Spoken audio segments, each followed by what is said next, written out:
Coming up on this edition of the newsfeed, controversy surrounding the Virginia Tech Corps of Cadets. Find out why a former cadet is suing the university next. Plus, find out how one New River Valley community is celebrating Black History Month coming up. And why this basketball game in Castle Coliseum was particularly special. Those stories and more next on the newsfeed.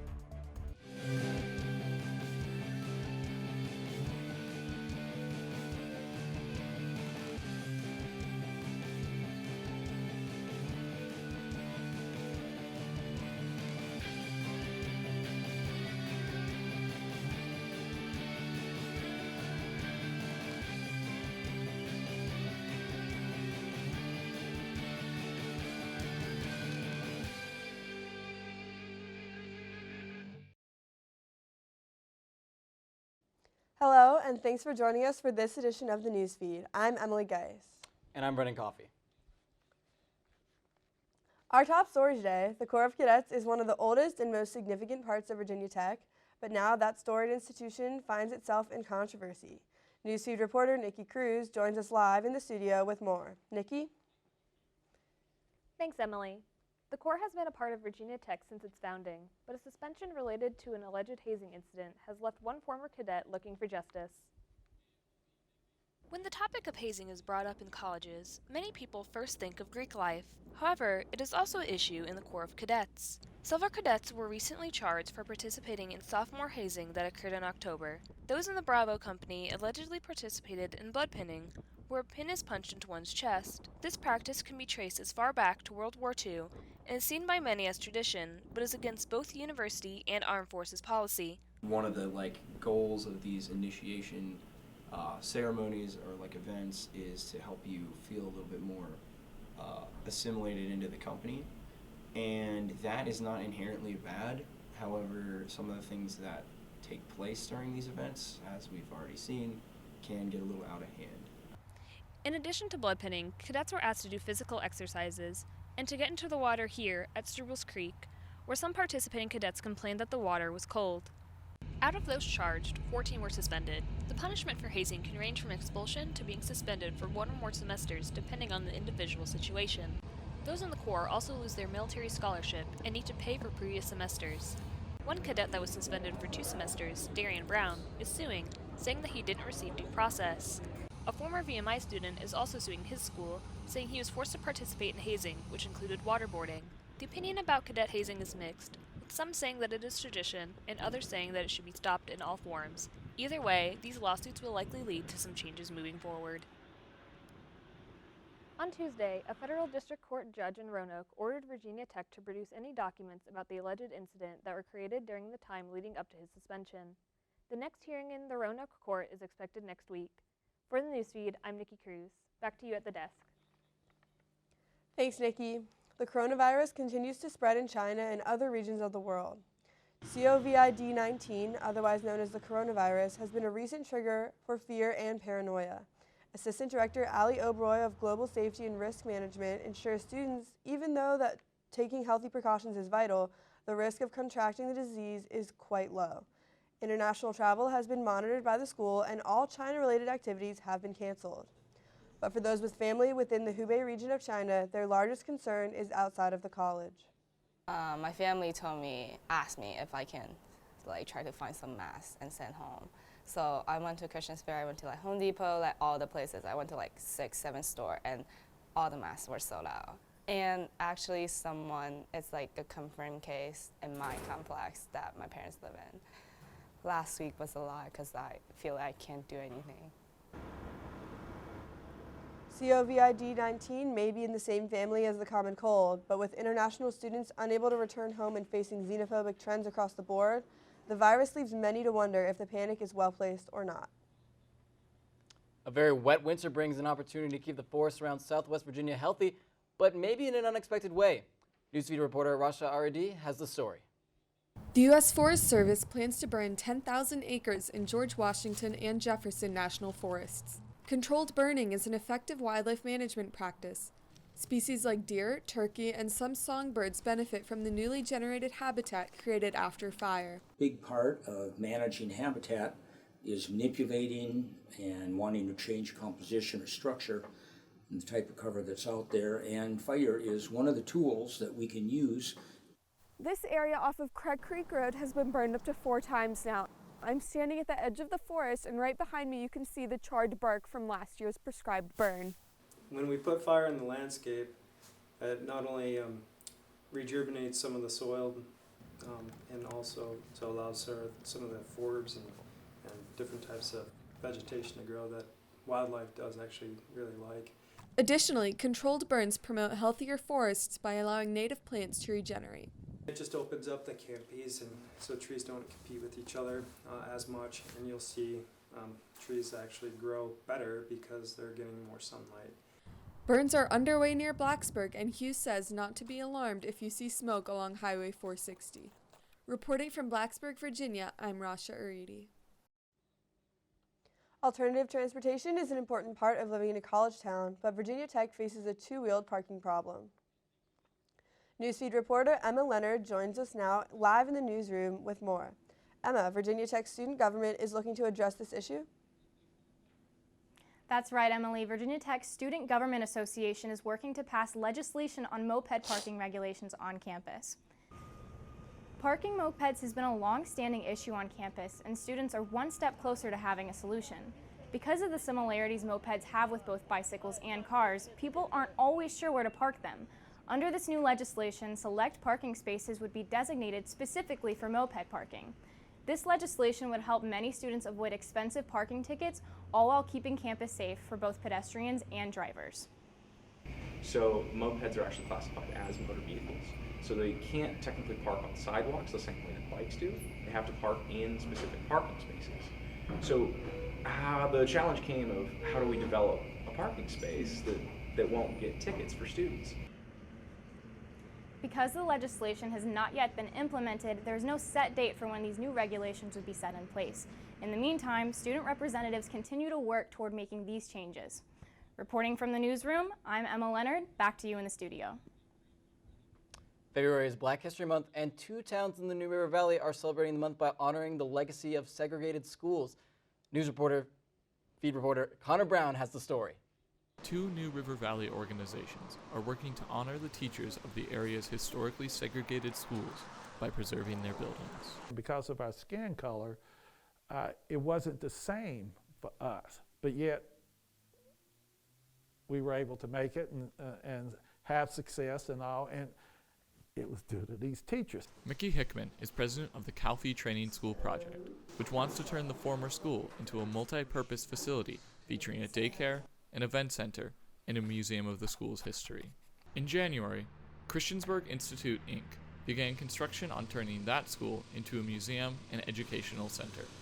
Executive director of the project, Chris Sanchez, said the school needs to be preserved because of what it saw during its 100-year history. It covered every era of the Black freedom struggle, beginning in the Reconstruction South, out from slavery, into the Civil Rights Movement, and then into desegregation. For 40 years, students like Hickman walked through these doors to go to school, and he's hoping that through renovation and revitalization, this school can help recreate the sense of community that he felt when he was a student. To turn the school into something that could be enjoyed by citizens of Pulaski County. It didn't have to be just black citizens. You know, it would be black and white or any other. Reporting for the newsfeed, I'm Connor Brown. While Iowa and New Hampshire have already voted for the Democratic presidential candidates, Virginia's day is still to come. With the primary election coming up soon, the last day to register to vote was February 10th. The deadline to register to vote for an election is 22 days before, so if you missed, remember to register for the next one. You can register online, in person, or mail in your registration. Super Tuesday is on March 3rd, and it's important to know your polling location so you can get out there and go vote. Most students get their information transferred back to their home localities where their parents live. And they're not aware of that until they show up to vote on election day, which is too late, and they realize that their information's been moved back to their parents. A common problem with college students is not keeping their current address up to date when they register to vote, so it's important to remember you're registered at the right address so you can vote. Too many freshmen. That is what some are claiming is causing a crunch in Blacksburg's already tight housing market. Virginia Tech held an off-campus housing fair for students to get information about places to live in Blacksburg. The university welcomed over 7,000 freshman students into the class of 2023 last fall, which was its largest class ever. After spending a year living on campus, most of them are now looking to move off campus. The large demand for off-campus housing, coupled with an increase in property taxes in Montgomery County, has caused many rental prices to go up across Blacksburg. Students are now struggling to find affordable places to live. Virginia Tech's off-campus housing is providing a resource to help students find what options work best for them. So we actually have different categories of what budgets look like. So anywhere from the $500 to $600 range, we try to cater to those people. We have different lists in our office that have the different budgets listed, and that's how we help people find housing. So if they give us like a small increment, then we can help them find 2 or 3 options that best fit their needs. Students were able to talk to apartment complexes about housing that is still available within their budget. With limited options and higher prices, it's all about finding the right fit. Just ahead on the news feed, find out about a special basketball game in Castle Coliseum this past weekend. And local artists gather in downtown Blacksburg to showcase their work. That story and more after this break. When I first saw a turtle, my heart was full, not anything but lonely. We have this deep connection, this heart connection. He just wants to be close to you and part of your life. Every day with turtle is a perfect day. When I'm holding her, it makes me feel calmer. I think everything he does shows how much he loves us. When we adopt a shelter pet, we discover they're a little bit of a lot of things. But they're all pure love. Hey, look, it's those guys. Are you good to drive? I'm fine. How many did you have? I should be fine. You should be. Go and step out of the vehicle for me. See ya, buddy. Good luck. So turns out, buzz driving and drunk driving, they're the same thing, and it costs around $10,000. So not worth it.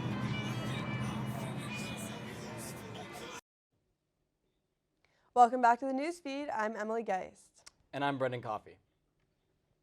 An important and special basketball tournament happened in Virginia Tech's Castle Coliseum this past weekend. News reporter Will Bauer has the story. The Special Olympics of Virginia's Southwest region held its annual basketball tournament on Sunday in Castle Coliseum. Teams from all over the Southwest Virginia region arrived at the stadium early Sunday morning to compete for a chance to go to the Special Olympics State Championship. The tournament is this Southwest region. I think there's 16 teams. I don't know how many. We've got 6, I think, that came out of Roanoke.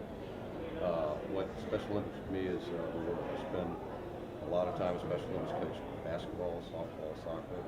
I help out every time I can. The teams play each tournament through Unified Sports, an inclusive sports program that unites people with and without intellectual disabilities on the same team. The Special Olympics not only impacts the players on the team, but also helps to provide a community for the families involved. It opens up a lot for parents also. So, you kind of think that it's only your child that this happens to, or they're delayed here, or they don't quite understand something. And then once you get into Special Olympics, not only for the athletes, the parents, it's a support group for you too. A lot of story swapping, resources, things that you don't know are out there. Volunteer to Cheer, an organization that allows volunteers to sign up to cheer at Special Olympics events, assign volunteers different teams to support in both the morning and afternoon games. Reporting from Castle Coliseum, this is Will Bauer. The Virginia Tech campus and Blacksburg are no strangers to construction, and the north end of campus is about to see more. The North End Mixed-Use Development Center is in its final stages before construction begins, and it's expected to bring downtown Blacksburg to new heights.